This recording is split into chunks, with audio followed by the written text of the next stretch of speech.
not much here. Impact Wrestling. We got Impact Wrestling. There's not a lot here. But a few things were set up for Rebellion. A few things are set up for Sacrifice. Not much. I'm just saying that we didn't get a lot in this show. It's mostly already been done for Sacrifice and the setup for Rebellion. That's the way it's been going right now. Now, 6-man tag, the Design versus Time Machine. You know who was going to win, because generally speaking, the only story for the Design is Callahan and what is going on with the final decision, with the final sin he's got to correct for, whatever you want to call it. I want to see what's going to happen. Will it happen at Sacrifice? I don't know. It may happen on the next show. Will we finally find out he's going to join the Design? Or when he does join the Design, which I do believe he will he screw them over? Or will he take over from Diener, because Diener would do exactly the same as Eric Young, and he becomes a designer? The next Design is Callahan. Or at least starting. Because once he's in, it's got to start for him to become the next Design. That's what I think. Okay, Savannah Evans versus Deonna Purrazzo. Did you think any different of what we got? Did you think any different than what we got? Nope. 0. It is exactly the way it's supposed to be.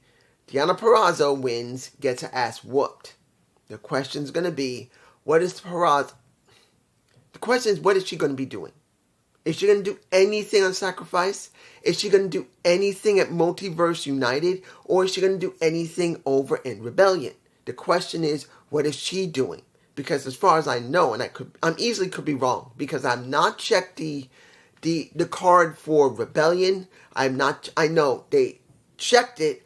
I didn't want to look at it. Sometimes I like to be surprised. So I didn't look at the card for Rebellion that they were talking about. I actually left the room. Yeah, I do that sometimes. But what is she up to? I'm just wondering, what are they going to book her for Sacrifice, if she has something going in Sacrifice, or Multiverse United, or Rebellion? It's going to be a big question. Now, this match, Marsha and Bully versus Tommy, and I want Nick Aldis there. I don't want Tommy. I don't hate Tommy. The story between him and Bully is not bad, but I'd rather see Nick because of what's been going on with his wife getting her ass screwed over. And yes, the heels win. Marsha gets the pin. I believe it was Marsha who got the pin. But if I remember correctly, does Marsha have a match at Sacrifice? I do believe she has a match at Multiverse United, I think. Because I was trying not to pay too much attention to the cards, because I want to be surprised. It's not always you got to know what's going on in the card, because it takes the fun out of it, guys. I know some people said, dude, do a prediction. I don't like doing them. I used to do them like all the time.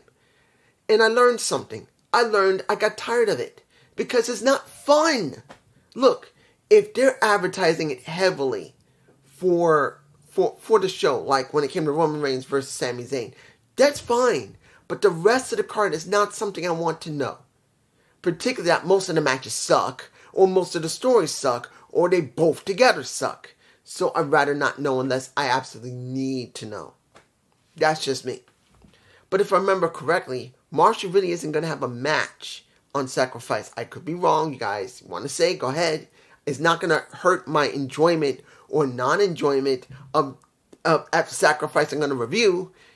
I'm just not going to look. I want to at least have a good open mind on whatever they show on the show. I'm going to try to have an open mind, and hopefully they'll give something. And you guys tell me below. When we got Marsha with Bully Ray was massaging her like this, and she going, tell me, isn't that sus? Tell me, isn't that sus? I'm not saying they're actually together in real life, but kind of sus. Like, no, not now. That's the kind of, The kind of flick off like that isn't like, don't touch me like that. I don't want to be touched. Even though Bully Ray said, okay. That's the type of touch like, not now. Like, a little later. Do this, do this, and do something like this. That's the type of look she gave. At least for me personally. Not saying that's real life. Just, that's the type of thing. You guys tell me below. And I know I can break down the match. I'm not going to. You know who won. And they did a lot of honoring a little bit of the Dusty Road, baby. As anybody has ever, this is a little something you don't know. When I say in the comments, well, in my description, and a like, if you will. You know who said that first? If you will, a little Dusty Roads, baby. I always got to put a little Dusty in whatever I do, baby. And it would be nice to have a little like, if you will. Okay, let's move on. What did we get? It's time. What did I say? We had maybe one more time with Taya. What happened to Taya? What happened to Taya? Covenant won their titles. Jessica's pissed. She wanted to rip their head off. Taya is trying to stop her. Taya gets sucked into the casket that Jessica, for some reason, just walked right in front of and goes, wow, sick. And guess who stops her and gets sucked in herself? And you see a little Jessica going, running off. Guys, it finally happened. Taya Valkyrie is officially not in Impact now because the recordings are done. Unless she's going to be at Impact Plus, unless she's going to be at Rebellion or Multiverse of Matches, maybe. Tony Khan will allow her to go to Multiverse of Matches. No, not Multiverse of Matches. Multiverse United. I'm sorry, I'm getting Matches and United mixed up. Sorry, my mistake. But unless Tony's going to let her be at Multiverse, it's over. Well, let's hope everything works for her. I really do. And if anyone says if she gets kicked out of AEW, she deserves it, don't say that. I'm saying it right now to anyone. You don't need to say that, guys. You know why? Things like this used to happen on a constant basis during the territory days. What's the difference now? It's more media and people's attitudes are more sensitive. That's the deal. Is it fair? No. Is it great? No. And yes, it depends. So don't be rude. Come on. You don't need to say, well, she's gone to WWE. They didn't treat her right. She goes back to Impact where she should be treated right. But then she books out real quick and goes to AEW. Oh, she deserves whatever she gets. No. No. Wrestlers used to do this on a constant basis. Go from one promotion to another. Sometimes the promotion backstabs them. Sometimes they backstab the promotion. This has been done for nearly 80 years. Don't think it hasn't. And don't jump down her throat. Unless she does something really shady, like fuck somebody in the company, get their ass fired, and we find out later, and you get mad at that, that's something. No. Everybody politics. Even my Naomi does. And she still, if she don't show up at WrestleMania, we know she's going to show up somewhere. I'm just saying. Now, I know I could talk about what happened with Jordan Grace. I'm not going to do that. It's not necessary because they're going to have their match soon, which is now. There's no point in it. I'm not going to talk about that. Okay, Dirty Dango versus Joe Henley. Well, the reason I said that is because Dirty Dango and Joe Henry basically were not on the same page. Dirty Dango wanted to just suck it of DX. And that is what we got from Joe Henry. This is what we got from Dirty Dango. They were both versus one another. Why? I'm not saying that he couldn't be screwing around, but why was he doing DX so damn much? What was he trying to relay? And during the match with Brian Myers and Moose, it wasn't bad, but I was not surprised. Joe got the pin by a Brian Myers. They're trying to set up for a sacrifice, giving a little bit of a little bit of momentum, like when it came to Bully Ray, a little momentum. But here's the thing: Moose don't got a match on Sacrifice, I don't believe. Just like Marsha doesn't have a match at Sacrifice. So, 2 people left out, 2 people are in. Now, that's not a bad thing, but since they were going so crazy over Marsha, what did I tell you guys about Marsha Slamovich? How are they going to book her? This is what you get. Now, let me give it to like this. I know I can talk about what was going on with... Should I? Alright. Shira and Raj Singh. I gotta say something. Is this a bite-off of Happy Corbin? Yes. Let's be clear. They're in Las Vegas. Normally they do stuff like this, where if they're stationed in Vegas, they do something like this. But particularly that Baron Corbin has been so heavy in that type of thing, it does feel like a bite-off. Flat out. Even though this has been done for years by multiple promotions. Whenever they go to Las Vegas, get the bills out and do something like that. But since Happy Corbin had been around for quite a while now, people are gonna say, well, they're biting it off there. And in some cases, some of the aspects of Raj and how he's being booked along with Shira does feel like Happy Corbin. But Happy Corbin is no different than what the $1 Million Man used to do. And anyone else that was doing a similar stick, like what happened where I believe Double J once did that, where he won a whole bunch of money. And he was doing something like that. And I believe they did that either in WWE or in TNA. I don't really know.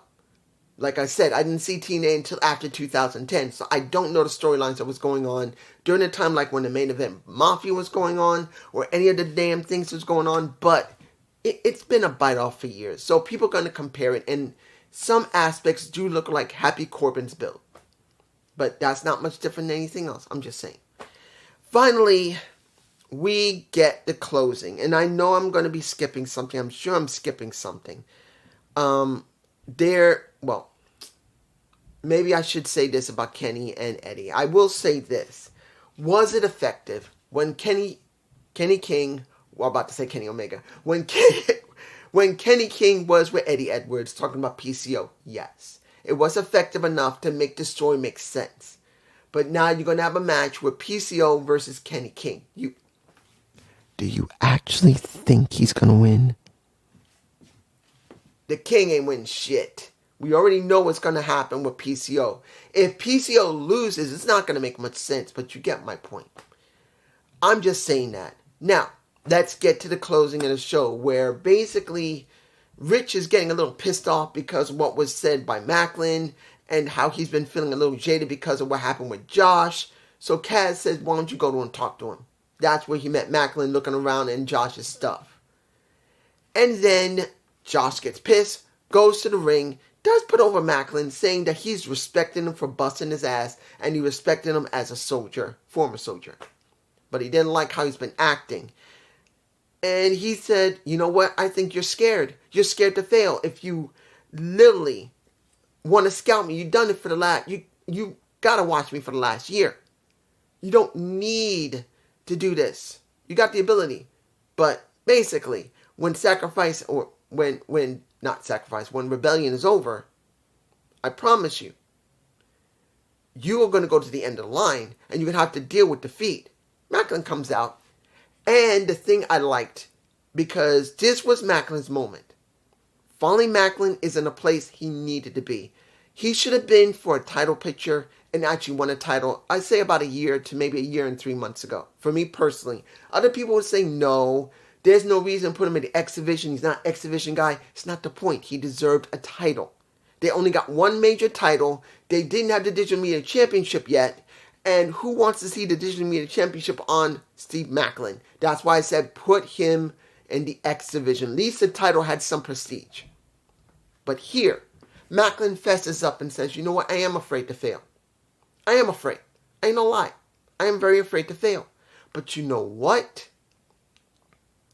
I am not going by your rules. I'm going by my own. I am obsessed with this. And they showed footage of him watching Josh over the last few months doing what he's been doing. When he was watching Josh like many wrestlers do. They usually watch the show. They usually watch, they learn.